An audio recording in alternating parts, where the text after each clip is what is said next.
आत्म ओळख, अंतर्मनाचा आवाज ऐका. 90 दिवसात आयुष्य बदला या सिरीजचा तिसरा दिवस आणि हाच आपला विषय, आपल्या अंतर्मनाचा आवाज.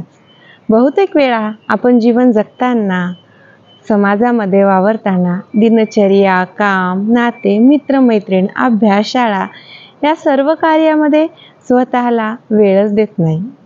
जसा हा व्हिडिओ तुमचा संपेल ना, 5 मिनिट शांत बसा आणि अंतर्मनाला विचारा की तुम्हाला काय आवडतं, आयुष्यामध्ये काय करायचं. कधी काही असे स्वप्न असतील जे ओठांवरती सुद्धा आले नसतील. त्या स्वप्नांचा नक्की विचार करा आणि त्या दिशेने चालायला लागा. सर्वजण आपल्याला खोटं बोलू शकतात, पण आपलं अंतर्मन कधीच आपल्याला खोटं बोलू शकत नाही. बाह्य जगातच नव्हे तर स्वतःच्या आत पाहायला शिका. आपण जग बदलण्याचा प्रयत्न करतो, दुसऱ्यांवरती अपेक्षा ठेवतो, परंतु कधी हा विचार केला का, जग का बदलायचं? आपण स्वतःला बदलायचं, स्वतः स्वावलंबी व्हायचं. कुणाच्या गोष्टींचा का राग करायचा? आजपासून शांत राहायला शिका. सर्वांच्या प्रश्नांची उत्तरं राग आल्यास देऊ नका आणि बघा मग आयुष्यात कसा बदल घडतो ते. कधी कधी आपल्याला समजत नाही, आपण लगेच उत्तर देतो. जर कुणाला असा त्रास होत असेल, मलाही पूर्वी व्हायचा, पण अशा वेळेस शांत राहणं हे सर्वात उत्तम आहे. आपल्यालाही शांती लाभते. आपण म्हणजे कोण? आपलं अस्तित्व काय? फक्त आपलं दिसणं, आपलं रंगरूप एवढंच मर्यादित आहे का? नाही. आपण म्हणजे आपला विचार. जेव्हा कधी आपण कुणाला भेटतो, खूप वर्षाच्या नंतर कदाचित तो व्यक्ती आपण त्या दिवशी काय घातलं होतं, काय ज्वेलरी घातली होती, कसे दिसत होतो, कदाचित हे विसरून जाईल, पण आपण त्यांच्याशी कसा व्यवहार केला होता हे मात्र ते आयुष्यभर विसरत नाहीत. कधी कधी कुणी खूप वाईट वागतं आपल्याशी, ते आपण विसरत नाही.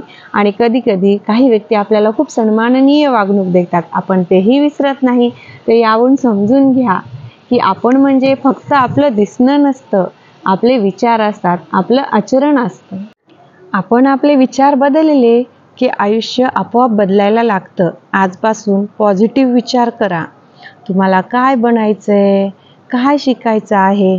ज्या लोकांचे पॉझिटिव्ह विचार आहेत त्यांच्यासोबत राहा. मी असं करू शकत नाही, माझ्याने होणार नाही, माझ्या परिस्थितीची मला साथ नाही, माझा परिवार माझ्यासोबत नाही, असे विचार करू नका. आपण या जगामध्ये एकटे येतो आणि जाणारही एकटे आहोत. मग काही करण्यासाठी कुणाच्या आधाराची काय गरज? स्वतःसाठी वेळ काढू इच्छिल्यास नक्कीच मिळेल.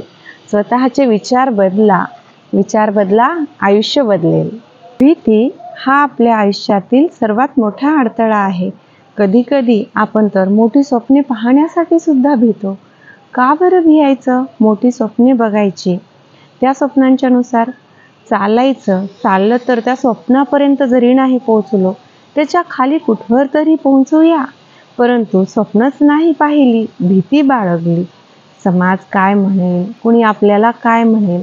आपला जर स्वप्नांचा कुणाला त्रासच होणार नसेल, ते स्वतःच्या आयुष्यासाठीच असेल, तर का बरं या जगाला भियायचं?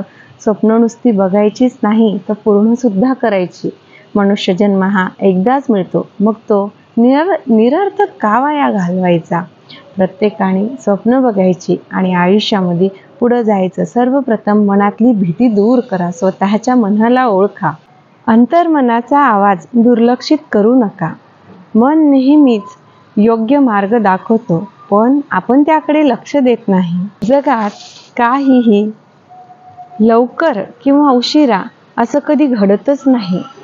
ज्या क्षणी काळानुरूप तुमच्या मनामध्ये एक नवीन विचार आला, त्या क्षणी जर तुम्ही त्या कार्याची सुरुवात केली, तर तो क्षण हा योग्य असतो. त्याला उशीरही नसतो आणि लवकरही नसतो.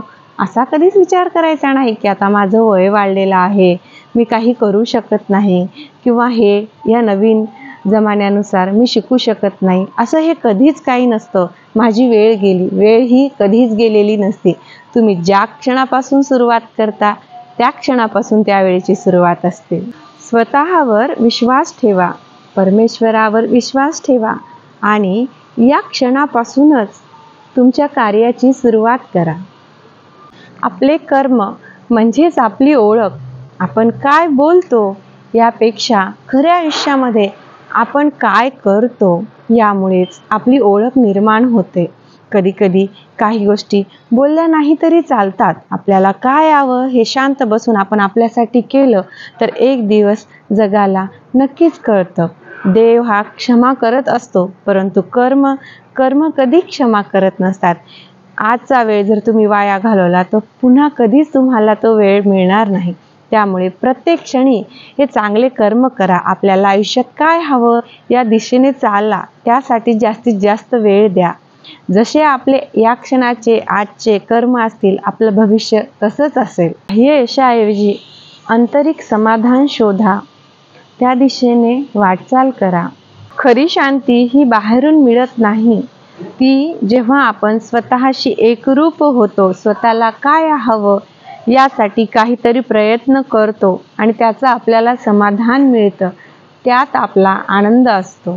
स्वतःचं जीवन अर्थपूर्ण बनवा. आयुष्य निरर्थक जगू नका. आयुष्याला अर्थ तेव्हाच येतो जेव्हा एखादी गोष्ट तुम्ही स्वतःसाठी ठरवून स्वतःसाठी काही करता. दुसऱ्यांसाठी करण्यात तर आयुष्य जातं, पण तुमची या जगामध्ये किंमत तेव्हाच होईल जेव्हा तुम्ही स्वतःला किंमत देसाल, स्वतः काहीतरी करसाल. जग तेव्हा तुमची किंमत करेल आणि तुम्ही स्वतःसाठी काही केलं म्हणून तुम्हाला एक समाधान असेल. म्हणून स्वतःच्या आयुष्याला अर्थ आणायचा असेल तर आयुष्यामध्ये काहीतरी एक उद्देश ठेवा. निरर्थक आयुष्य जगू नका. आयुष्य खूप सुंदर आहे. Don't just exit, live with your purpose. या जगातून काहीही केल्याशिवाय जाऊ नका. माझ्या चॅनलचं नाव आहे रेश्मा वसपतकर. तुम्हाला जर माझा हा छोटासा व्हिडिओ आवडला असेल, यातून थोडीही प्रेरणा मिळाली असेल तर चॅनलला लाईक, शेअर आणि सबस्क्राईब नक्की करा. आणि या अगोदरचे माझे जे 2 व्हिडिओ आहेत त्या लिंकवरती जाऊन ते व्हिडिओही नक्की पहा. 90 दिवसात आपण मिळून आयुष्य बदलूया. या व्हिडिओच्या मार्फतमधून मी पण भरपूर काही शिकत आहे. मी जे शिकलं तुम्हाला सांगण्याचा प्रयत्न करत आहे. तुम्हाला जर माझा हा छोटासा प्रयत्न आवडल्यास चॅनलला लाईक, शेअर, सबस्क्राईब करा. धन्यवाद.